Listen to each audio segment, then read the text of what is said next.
Thank you. Hi, yeah, all right. First of all, are there people in the room that do not speak Dutch or, all right, then we do the presentation in English. No problem, no problem. All right, thank you, Klaus. Today, I would like to answer 3 simple questions. First of all, there is a problem in lead gen, and I will tell something more about that later on. And I will tell you why this is a problem from my point of view. And secondly, I would like to give you some solutions or ways to think about lead gen in a new, innovative way. So, but first of all, to give you some perspective and why we tell this story, I founded together with Matthias, who is also here in the room, Websteak 7 years ago, and we help specifically B2B expert-driven companies in transforming their lead gen initiatives to what we call a more revenue-driven way to do it, with revenue-driven strategies. And we're a team of 18 people near Antwerp, that's me, and we are running today 15 lead generation programs, especially B2B. So I will give you some problems and solutions specifically for B2B, because I think there is a big problem at this moment. But first of all, what's the challenge, I think? And I described here a specific definition of lead generation, and I think if we look to lead generation holistically, for me it's the process of what we call gaining interest of potential customers to increase future sales. And I think there is a problem in B2B if it's concerning lead generation today with this specific definition. And what we see in a lot of lead generation programs in B2B companies is that if we ask them to give us a specific, let's say, definition of what they call lead generation, they say, okay, for us, lead generation, if we make we summarize those definitions, we see that they say, okay, in fact, lead generation for us is the idea that we capture leads, that we capture email addresses and phone numbers, so we can hand over these contacts to our sales team, to our sales reps, and they can call them, and we try to increase our pipeline. That's what they call lead generation. And there are some problems with that, and I will discuss that later on, because I think that is not the definition of a lead, and that's not the definition of lead generation. In fact, we need to understand that there are some dynamics that are changing the last 2 years, and I will give some examples later in the presentation. But in fact, we need to drive, or we need to show, we need to answer some really specific questions. And I hear some answers in the previous keynotes about how we need to understand the problems of our buyers, and how do we can inform them so they can make the right choices.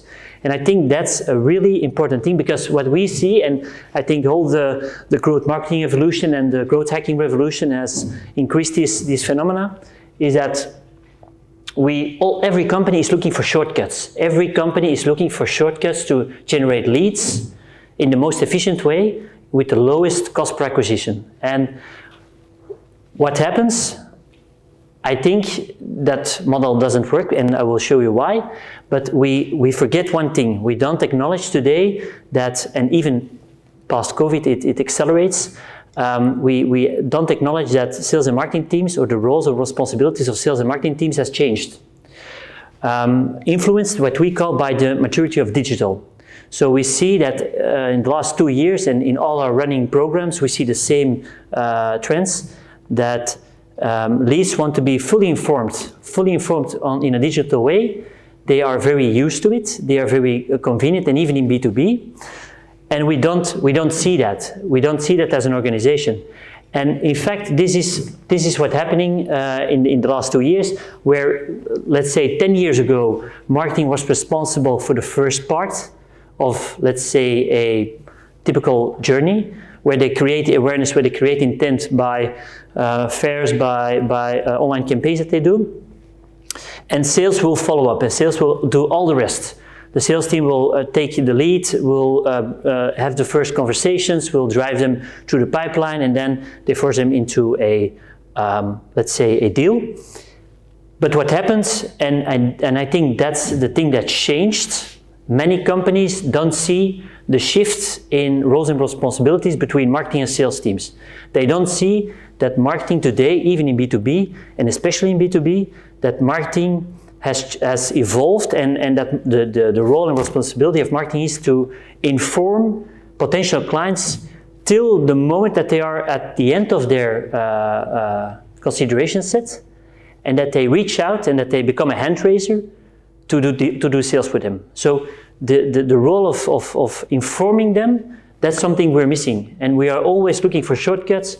And what happened then, and we all know this, but what we see is we still hold on those lead gen ads to cold prospects, where we try to capture those leads and constantly optimizing for low cost per acquisitions in our campaigns. We generated X amount of ebooks or white paper downloads.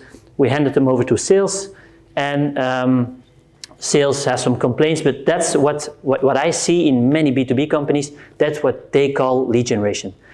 And I think that's that because the roles and responsibilities has changed, and we need to adapt to those new dynamics. But that requires also, because there is a reason why this happens, of course, and there are some dynamics, and I will tell something more about that. But that's a really important trend that we see. And we see with a lot of companies when we do some analysis of their CRM or the results from their campaigns, we always see the same thing. Low cost per acquisitions, but no inflow in the pipeline. So no good conversion rates afterwards, because they're just in the beginning of their funnel, and marketing has to inform them further in the roadmap to be sure that they can reflect to high amount of deals or revenue.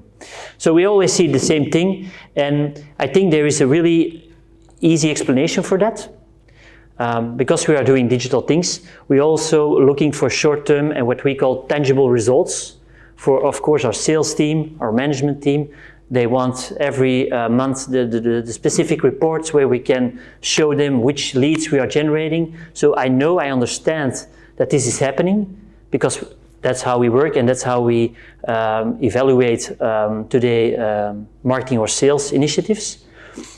And in that journey, we also look to the things that are easy to measure. For example, how many leads are our Google campaigns today converting, or how many social or ebook downloads do we have, or how many white paper downloads do we have. It's easy to measure in analytics. So if we just look to analytics, that's the most easy one. But my question then is, from all those leads that we are generating through social lead gen ads, etc., which are bringing revenue? And in many cases, we see very, very low wins. And that's an issue, I think, for different reasons. So what's part of the problem is that we skip the most important part. And that was something that other guest speakers also mentioned, is that we need to be really obsessively helping core audiences in the variety of options in the market. And I think that's something we miss here, and that's something we need to change. Because what's happening now is we see a lot of leads. We are running Facebook ads, we are running Instagram ads, we are running LinkedIn ads towards our, let's say, ideal client profile. That's fine. We're generating a lot of ebook downloads, white papers, a lot of leads, thousands of leads. But if we look to the CRM data, we see low win rates. We see a lot of, and that's a really issue, and a really big issue, because what happens, we, as a marketing team, we deliver those marketing leads to our sales department. They follow up with those leads, and they jump from one call to another, and they start complaining about the quality of the leads, because they say, I call them, but they don't know us. They are just looking for some information, and they are not qualified for us to pull them into our pipeline. And that's an issue, because at the end, this is what's happening in the sales and marketing meetings. We have a misalignment, but if we go further, we don't get our revenue target. And if we don't get our revenue target, we need more leads, because we need more leads to get our revenue target this year. And if we need more leads, we need more sales rep to follow up those leads. So it is, in fact, a really problem if you try to scale up this approach. If you think, okay, we need to launch some new lead gen campaigns or lead gen strategies, and we start with white books, ebooks, etc., and we then deliver that to sales teams, we have a big problem because we are really inefficient, and we don't follow or we don't acknowledge the way how today companies want to buy, or even B2B companies want to buy. And that's for me a really big problem. And I think that doesn't work anymore because we can force them into a pipeline today.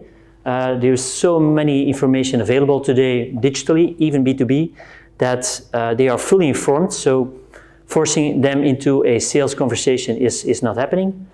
And otherwise, with all the third-party cookie issues that are coming, it will be very difficult to retarget your leads via campaigns. So that's also something you have to be aware of, and you need to adapt in your strategy.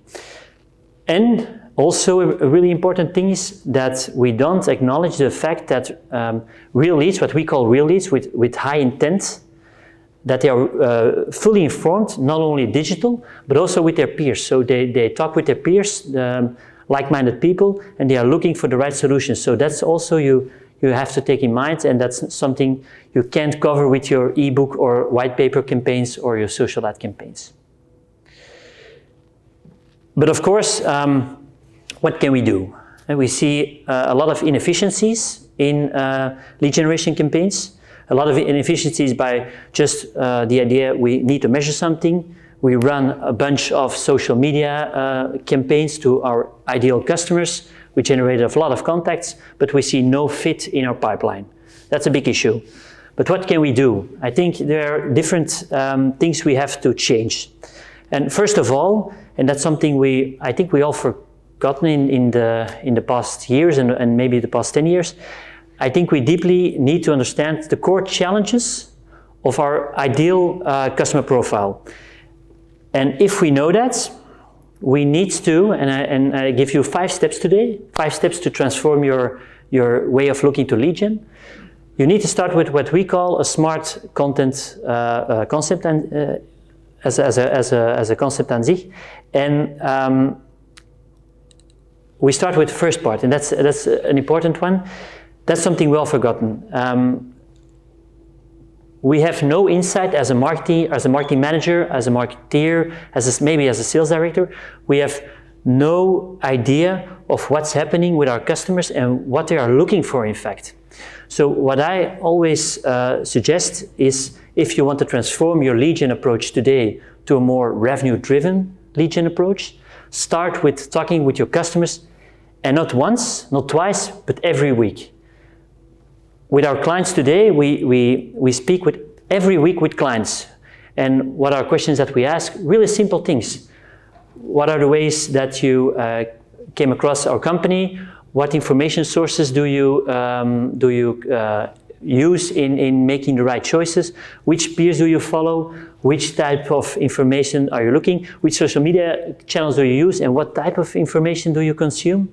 All questions just to know exactly our type of clients, what they are looking for, and what's the angle. And even further, if they are a new client, ask them, why did you choose for us, and what was for you the main benefit for choosing for us. And if you do that on a regular basis, and I really can mention it, I need to mention it a lot because I see that it's most of the time it's used once, but then they lost it. You need to do it every week consistently, to know exactly what's the mindset of your ideal customer. And if you know that, and if you have a system in place, for example, we do just every week on Friday, we do 1 hour of interviews with clients, just to know their concerns, and we know exactly how they think. And then we use those insights to sharpen the point of view of the company.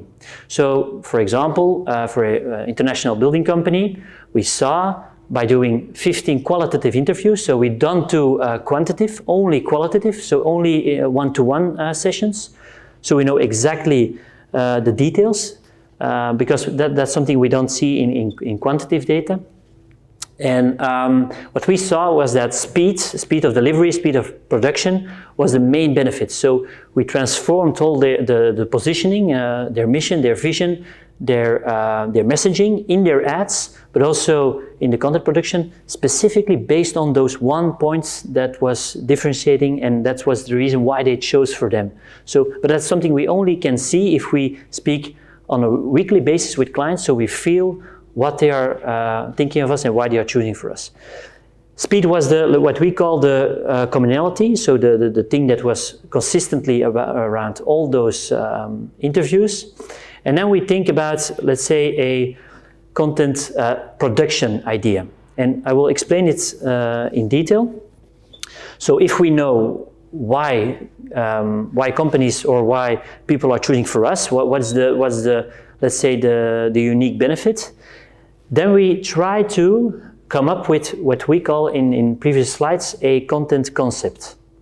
And that's the thing that you see above, what we call the pillar content. And that's a specific way of structuring your content production. To give you an example, as an agency, we have a weekly podcast around lead gen. Every week we give insights about lead gen and how you can transform your lead gen to what we call revenue-driven approach. That's our structure. Every week we produce the same format over and over and over again, based on our point of view, based on insights that we gathered from qualitative conversations with customers. If we have those weekly production, then we make, and that's the second layer, we make what we call micro content. So the one interview, the one podcast of, let's say, 30 minutes, we check that into small pieces of 1 or 3 minutes, and we use that in all our distribution. So we use that in LinkedIn campaigns, we use that in Facebook, TikTok campaigns, we use that in our email communication to our prospects, we use that even in SEO articles, etc. So we use one structured content piece, and then we check it up in little pieces to have a broader micro content basis of, let's say, 20 or 30 micro assets, and then that we use in distribution. And so in this way we have a structured way based on insights. That's really important, based on insights, to have a consistent story. And that's something we also see that's missing, is that they just go from one campaign to another, but they have no fine line, they have no structured way to tell their story, to tell their unique point of view. So I try to let you think about how can we, based on our point of view, create on a consistent way a content hub that we have on a weekly basis, on a monthly basis, but that will be the main starting point to have our distribution rolling. And that's really important, because otherwise we have no consistency. This is an example of our lead gen lab. So for example, we have a podcast, we have LinkedIn campaigns, we have TikToks, we have just organic content that we are posting, but always based on those one pillar content piece to have maximum efficiency, but we are able to communicate our point of view very clearly. And I think that's a really interesting starting point. And of course, now is the part of measuring. We can tell that, but we have nothing to show to our management team or to our sales team, because we're just creating content and pushing it into the market. And I think there is one thing you can change, and that is the way how you measure success. Try to look at the initiative in your CRM that's what we call created the intent and not just captured the intent or the lead in your CRM. For example, we see with a lot of companies, we see that, for example, organic or direct is the most important source of lead gen. People that are coming organic to the website and they just fill in a form. So we say, okay, our SEO programs are running fantastically because they generate 80% of our revenue. But what we see, if we go deeper and if we go on one-to-one with clients, we saw that just organic was the last step, but the intent was created elsewhere because the company was very active on social, and they followed the company for about 5 years. And now there was a trigger that was the starting point of going to the website and then filling in the form. So that organic was not the driver for the business. It was the initiatives that they did on social or on other platforms that what we call created the intents. And if we then look to win rates by initiative, you will see that you have an whole other story. And I have today one example here. I will try to explain it, and then you will see what's the, I'll say here, what's the effect of it. Here you see the typical funnel from first part marketing leads to sales lead to qualified opportunity into one. And left you see the results, and this is a real case. Left you see the results of the old approach. So companies that are running, in this case, there was a real estate company who was running high-scale social media ads, what they call lead generation, with investment guides to specific audiences in LinkedIn. And they generate a lot of leads, a lot of ebook downloads, a lot of white paper downloads of this content, and they deliver those leads to the sales team. What happens? Those 1,000 leads are coming to the sales team, and we saw that just 5%, in the left part, 5% became what we call a sales qualified lead. So one of the leads that was able or wants to talk with the sales reps. Just 5%. But all the sales reps were calling those 1,000 leads to just try to fix a meeting and to have a one-on-one for their investment plans. So that was not working, 5%. And if we look to the 5%, just 50 leads, we saw that just 10% became a qualified opportunity. And what we call a qualified opportunity is someone who has a time window between 1 or 3 months. So just 10%. And then from those 10%, so 5 leads were remaining from the 1,000 leads that they were generating, just 1 lead became a client. And then we say, okay, but sales is a numbers game.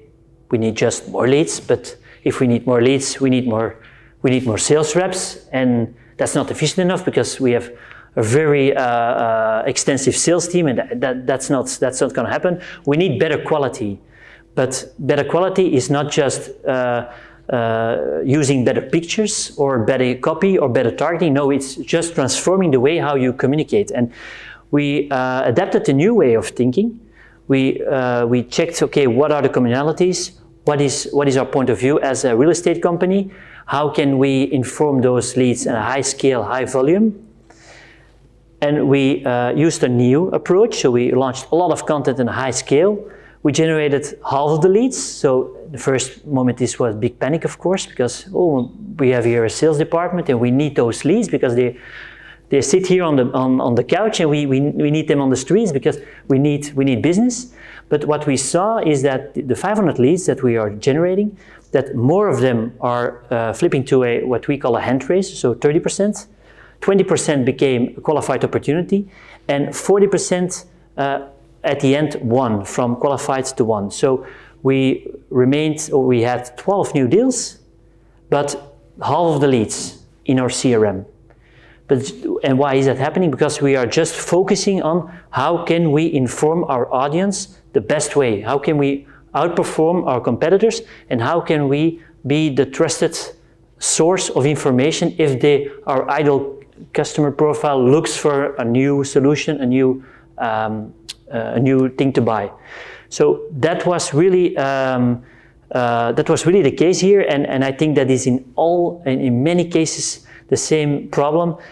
They have a lot of leads, but if we look to the CRM, we have no revenue, and I think that's in fact one of the most important things, that we need to generate revenue to create growth. So and that's a real example of just flipping your mindset and creating a new way of working. But of course, what I said before, it's just start with insights. So you talk with clients, but in the beginning you need to focus on what we call first positive signals.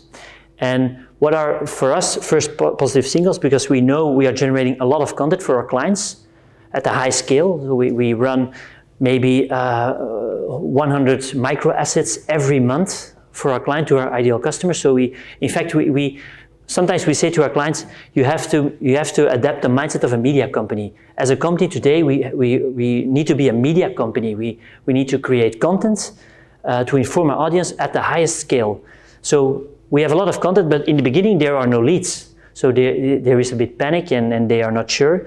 But what we see is we try to look to the first positive signal. So when you start, look at the comments that you get, look at the mentions that you get, look at if you go to the first meeting with a client, did they saw our content, what was their perspective on it? And for us, that's the starting point. And if we see there a good